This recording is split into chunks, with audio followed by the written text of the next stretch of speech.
तुमने डॉक्टर से बात की क्या? हाँ की थी। कंडीशन स्टेबल है, मगर कब होश में आएगी ये पता नहीं।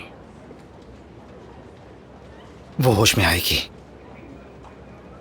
और देखना पहले की तरह मुस्कुराएगी। अदीब तुम भी बहुत थक गए होगे, जाओ आराम कर लो। कुछ होगा तो फोन करके खबर कर दूंगा।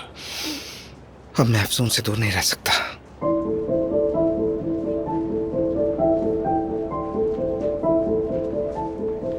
काश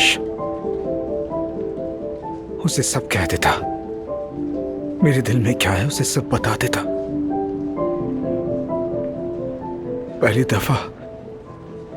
दफा यह एहसास महसूस किया मैंने, ये महसूस किया कि मैं भी किसी से प्यार कर सकता हूं।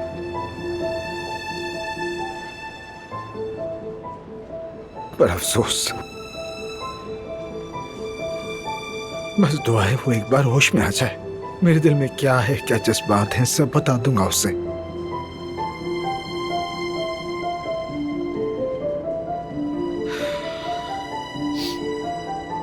यकीनन शायद तुम ना समझो, क्योंकि मोहब्बत नहीं हुई तुम्हें, लेकिन मैं ऐसा नहीं हूं।